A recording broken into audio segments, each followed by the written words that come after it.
저는 서울아산병원에서 주로 어르신들의 복잡한 문제를 듣고 같이 고민하는 노년내과 장일영입니다. 이번 네 번째 강의에서는 중년의 스트레스, 내 몸이 어떻게 바뀔까 하는 그런 주제로 한번 이야기를 해볼까 합니다. 스트레스가 우리 몸에 안 좋다, 심지어는 백해무익이라는 말이 표현이 있을 정도로 안 좋다는 것은 아마 다 알고 계실 겁니다. 그런데 스트레스라고 무조건 사실 나쁜 건 아니거든요. 우리가 운동을 한다 또는 내가 몸을 단련한다는 것도 사실은 스트레스를 주는 행위 중 하나입니다. 그런데 단기간에 계획된 스트레스는 대부분 몸을 더 강하게 만드는 쪽으로 작용을 하지 그것이 꼭 나쁜 것만 있는 것은 아닙니다. 제가 오늘 여기서 말씀드리고자 하는 것은 바로 만성적인 반복적인 스트레스에 관한 이야기입니다.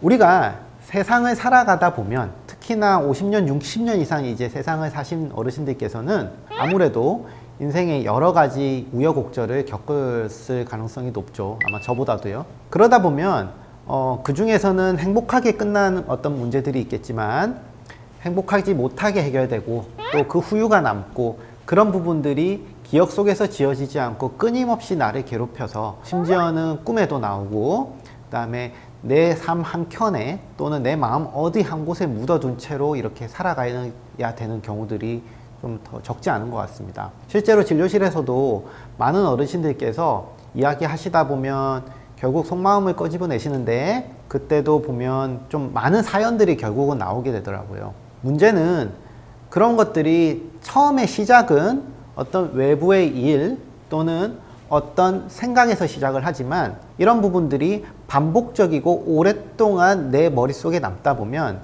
이것이 단순히 생각이나 또는 마음의 문제가 아니게 되는 시점이 발생한다는 것입니다. 즉 스트레스나 또는 생각이 오래되다 보면 실제로는 머릿속에서 일부 또는 많은 부분에 있어서의 미묘한 호르몬 변화가 일어나기 시작을 하고 그런 부분들의 호르몬 변화가 현저히 바뀌게 됐을 경우에는 어떤 스트레스성 문제들 또는 그런 사연들이 심지어 지금 해결이 되고 다 좋아졌다 해도 어느 시점부터 내 의지와 다르게 몸은 다른 방향으로 흘러가게 됩니다.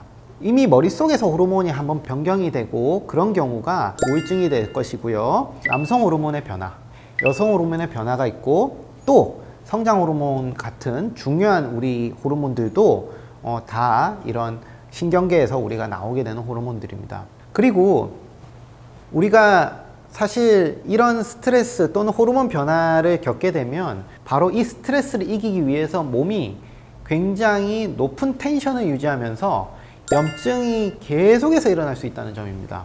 젊은 사람들, 학생들도 되게 신경 많이 쓰고 막 시험 기간에 굉장히 이제 좀 예민해지면 어떤 일이 생기죠? 이제 장에 자꾸 배탈이 나는 사람이 있고요. 그 다음에 막 피부가 굉장히 막 나빠지고 여드름 많이 올라오는 사람들도 있잖아요. 염증이에요. 즉 온몸이 염증 상태로 변할 수 있는데 이게 조금 오래 가면 굉장히 안 좋습니다. 우리 몸은 하나의 세포들로 다 구성이 되어 있고 이 세포들은 어떤 한정된 시간 속에서 살아가요. 즉 늙어가고 있거든요. 천천히. 그런데 몸에 염증이 생긴다는 말은 노화 과정이 굉장히 빨리 진행된다는 뜻이기도 합니다. 세포 입장에서는 많은 데미지가 발생을 해요. 염증이 잠시 생겼다 마는 거는 그것을 회복하고 튼튼해지는 기회가 제공되는 거지만 이게 수시간, 수개월, 수년, 십수년을 가게 되면 이때부터는 정말 계속해는 염증 때문에 몸의 각종 장기, 특히 우리가 말하는 근육, 관절 또는 몸속에 있는 그 어떤 장기도 사실은 다 노화를 향해서 달려가게 됩니다. 그래서 빨리 사실 늙을 수가 있어요. 그것이 몸 전체가 될 수도 있고요. 특정 장기가 될 수도 있습니다. 문제는 그것을 우리가 입증하기가 굉장히 어려워요. 아직까지 과학기술로도 이것을 제가 이렇기 때문에 이렇습니다를 입증할 수가 없다는 점이 하나가 있고요. 또 하나는 이런 반복적 염증과 이런 호르몬 변화 때문에 결정적으로는 이 신경에 대한 예민도가 달라집니다. 신경 디스크가 있고 아니면 어디 관절이 안 좋은 데가 있어도요, 이런 분들이 훨씬 많이 아파요. 통증을 더 크게 느낍니다. 왜냐하면 이런 신경에서의 호르몬 문제뿐만이 아니라 결국은 이분은 염증으로 인해서 곳곳에 흔적들이 다 있고, 그다음에 이런 문제들이 단순히 이런 관절이나 허리에만 있고 무릎에만 있고 이런 게 아니라 사실은 머릿속에도 이제 있기 때문에 컴퓨터로 따지면은 컴퓨터의 본체 또는 센서에서 아예 문제가 생겨버리는 현상이 돼요. 사진에서는 그렇게 많이 나쁘지 않다. 뭐 MRI나 뭐 우리가 엑스레이에서는 그렇게 심하지 않은데도 나는 되게 많이 아프다는 것을 느끼는 분들은 만성 염증이 있거나 또는 이런 호르몬 문제로 발전된 경우 또는 동반된 이런 불안증이나 우울증이 있는 경우들이 많아서요. 이 진통제로나 일반적인 치료로는 사실 좀 좋아지기가 어렵기 때문에 스트레스 자체를 좀 관리하고 치료하는 것이 도움이 될 수 있습니다. 해결하는 방법으로는 사실 스트레스 자체가 어떤 형태가 있어서 그것을 제거하면 된다. 예를 들어서 뭐 마음에 안 드는 사람이 있는데 그 사람을 안 보면 된다. 이런 문제면은 그분이 스스로 해결을 하셨거든요. 그런데 대부분 중년 이후에 생기는 이런 장기 스트레스는요, 자식 문제, 그 다음 배우자 문제, 돈 문제, 아니면 부동산 문제였습니다. 해결이 대부분 잘 안 돼요. 근본적으로 해결할 수 있는 문제들이 아닌 경우입니다. 우리가 가족 어떻게 할 수 없고, 그죠?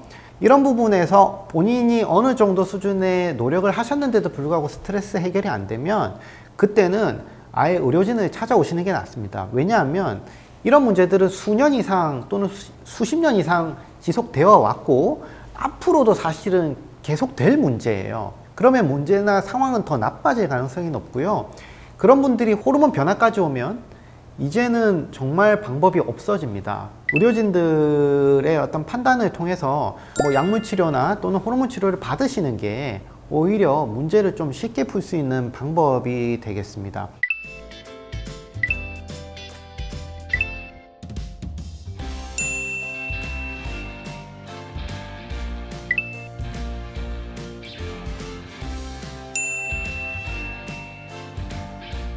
지금까지 노년기 건강관리라는 주제로 4가지 주제에 대해서 말씀드렸습니다. 아무래도 어르신들의 건강 상태나 건강의 수준, 그리고 또 어르신들의 건강학적 특성이 10분이면 10분 다 다르기 때문에 사실 본인한테 제일 맞는 방법을 찾으시는 게 필요합니다. 그래서 본인이 여러 가지 영상과 이런 경험과 공부를 통해서 많이 관리해 보시고요. 만약에 그것이 노력에도 불구하고 뭔가 잘 풀리지 않는다고 느끼시면 빨리 본인이 편안하게 생각하실 만한 의료진을 찾으셔서 같이 이렇게 상담도 하고 그다음에 앞으로의 어떤 계획 그리고 거기에서 또 하나의 어떤 이런 지혜를 좀 같이 얻을 수 있으면 좋을 것 같습니다. 좋아요, 구독 부탁드립니다. 군포시 도서관 많이 사랑해 주세요.